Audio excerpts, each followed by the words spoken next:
you. Welcome to the program. Great radio stations across the land, Newsmax TV, iHeartRadio, JoePags.com. It is the Joe Pags Show for a Friday, a free speech Friday. Lots of people want to be heard, and we'll certainly get to you. But not before we talk to Dinesh and Debbie D'Souza. Guys, how's it going? Hey, it's going great. Hey, Joe. How are you? Yeah, well, we're still doing the happy dance. Now, Debbie, I got a text from you on Tuesday that you were doing your happy dance. You still doing it? I am still doing it. It's actually higher than before. I got to tell you, I mean, saying President-elect Trump is something that a lot of people weren't sure would happen. But immediately, and Debbie, I want to talk to you about Venezuela in a second. But Dinesh, I want to start with you. The fact is, you've got Hillary's America, the secret history of the Democratic Party in America. You've got the book that backs it up with verifiable fact that is above reproach. Did you, really think we'd see what we saw on Tuesday, and then take me to what you and I think would agree are the expected paid riots and protests that are going on now? Go ahead. Well, Joe, I think that the country dodged a bullet on Tuesday in a way that I don't even think most Americans realize. The Clintons are very, very bad news, and simply by keeping them out of the White House and, in a sense, retiring Hillary from politics, that's a huge accomplishment. I did not really expect it because there was such a terrifying array of forces against Trump. I don't just mean the CEOs and the high-tech moguls and the media and Hollywood and all the money and all the organization, but I also mean the fact that it appeared like 1/3 to 1/4 of the Republican Party was in revolt against Trump. Yep. So this is like fighting a war with a civil war going on your own side.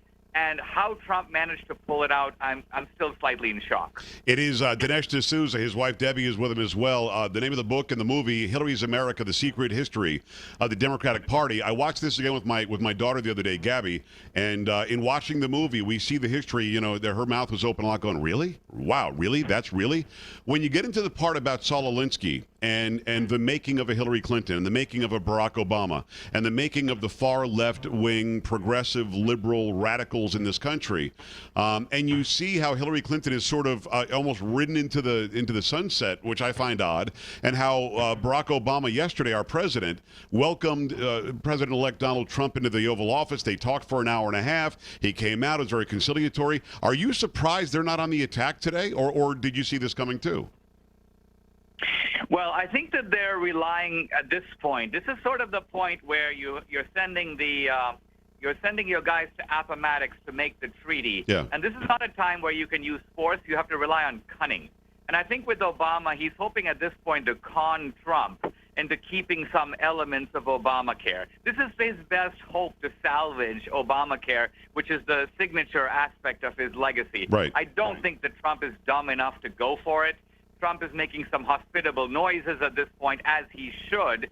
But, you know, you just watched the movie again, Joe. The vast majority of that movie remains topical going forward. Agreed. Obviously, Hillary will be out of the picture, but the whole story of this party and how they operate, you mentioned these protests. I mean, look, this is so ironic. These are the people who have accused Trump of being not accepting the election result, the Trump people of instigating violence. No. These are the guys who somehow feel that when they lose a free election that they did not expect to lose, they have a right to go burn stuff, beat people up, and this is just a sign that they don't fundamentally accept the rules of our democratic process. Hey, Dinesh, in looking into what's really happening with these alleged protests, and they're fake, they're paid, we've got buses lined up in Austin, buses lined up that are going to be heading to San Antonio tomorrow, buses lined up, in Portland, Oregon, perhaps. In Oakland, they were just looking for a reason to riot, I guess.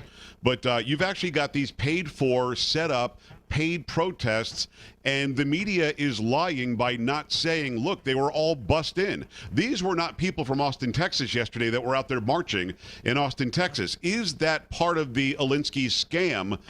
If I act like there's a protest, then therefore it's a grassroots organic protest, although you and I know better.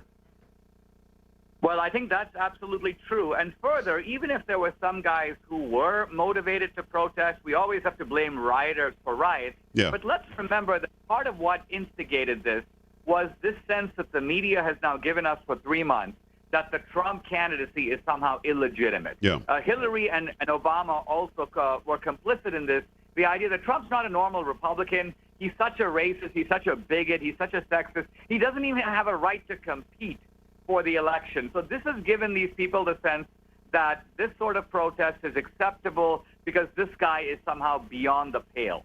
It is Dinesh D'Souza. The name of the movie is Hillary's America, The Secret History of the Democratic Party. Go to Hillary'sAmericaTheMovie.com, Hillary'sAmericaTheMovie.com.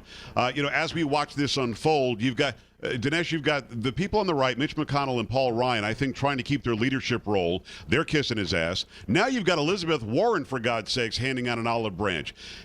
If you could talk directly to the president-elect Donald Trump, what would you tell him about wariness, hearing from people like Pelosi or Warren?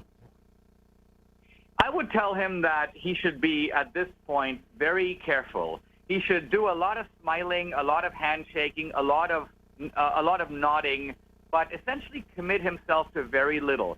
I mean, he should recognize that he's an outsider to politics, and the people who are in the game are very cunning, and they have been manipulating the game for a long time. They're going to try to manipulate him, and they're going to try to draw him into the swamp that he's supposed to be draining.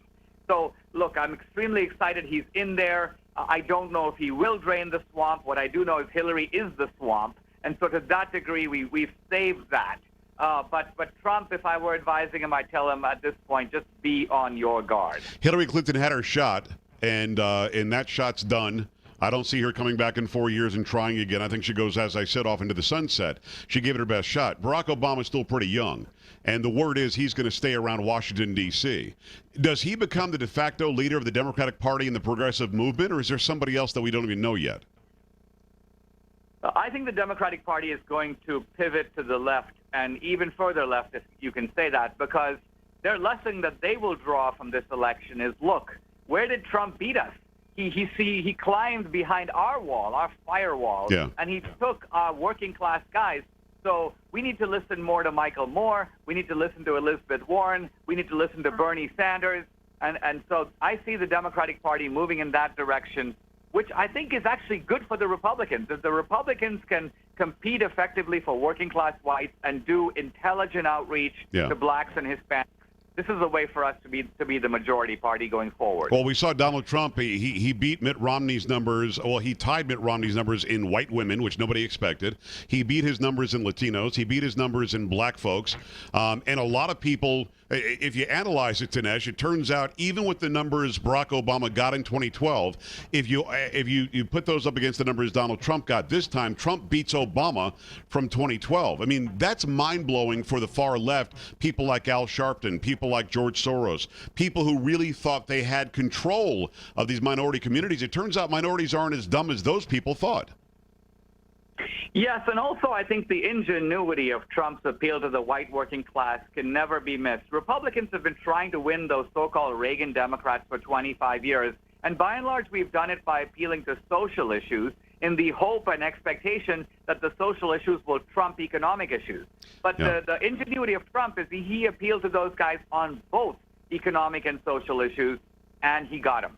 It's Dinesh D'Souza. The name of the movie is Hillary's America, The Secret History of the Democratic Party. Go to Hillary'sAmericaTheMovie.com and go find out where you can get the DVD. Get it right now. Debbie, in that movie, you've got a stirring rendition of God Bless America. It absolutely, look, it was a great movie anyway, but without that, I think it misses something big time. That brought the movie home. Well, it does. And the reason why I say that is, you go through that and your head's kind of hanging in your hand and you're going, wow, I can't believe how crappy, one party was in this country and how disgusting they were. And then you sort of bring us back to the nationalism and patriotism, and it was so stirring that it hit you in the gut. Hopefully everybody downloaded it after I had you on last time. Thank you. Well, it was a song that I sing from the heart because, as you know, I know how valuable our democracy is, and I know how fragile it is. And, going through with my family, through the eyes of my family, seeing what they lost in Venezuela, I was determined that I wasn't going to let that happen here. And, Dinesh and I joined forces, and so this is, super amazing. But, you were talking about the Latino community. We're not done yet. One of our goals in the next 4 years is to actually educate the minority community, especially the Latino community in Texas, because I am determined to turn the valley red. I grew up in Harlingen, so I don't know if you knew that, but Yeah. I graduated from Harlingen High School. It's wonderful. And I know that area is conservative. They just don't vote that way.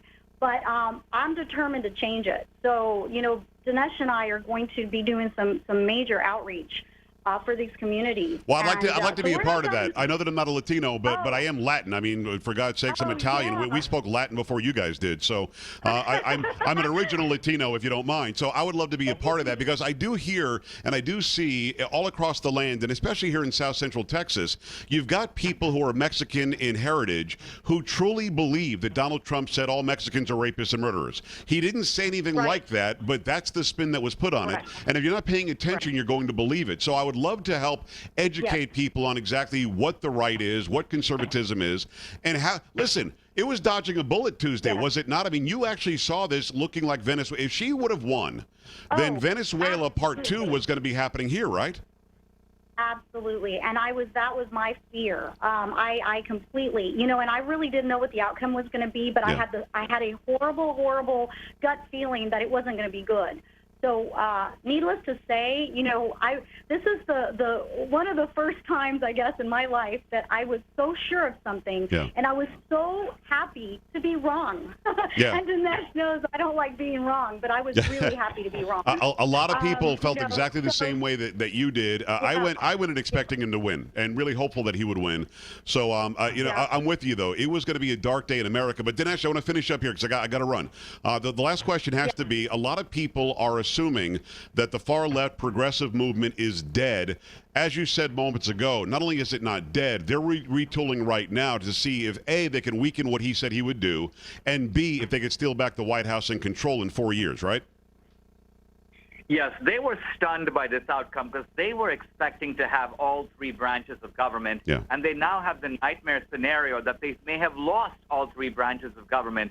So they're determined, and they will make a supreme effort to put Trump outside the margin of acceptability, to make it, in a sense, indecent to support these Republicans. And I think they're going to be more fired up than ever. Republicans tend to vote in elections and then go to sleep. I'm hoping that doesn't happen this time, that the Trump coalition stays active and stays vigilant. It is my good friend Dinesh D'Souza, my other good friend Debbie D'Souza. We appreciate you both. Go and get Debbie's version of God Bless America. Download it right now. It's available online to download. And Dinesh D'Souza, just go to Hillary'sAmericaTheMovie.com. Buy as many DVDs as you can and help to educate your neighbors and your friends and your family. Guys, have a great weekend. Thanks so much. We appreciate you. Always a pleasure, Joe. Right back at you guys. All right, there you go. Your thoughts on that? 1-800-383-9624, joepags.com. Stay right here.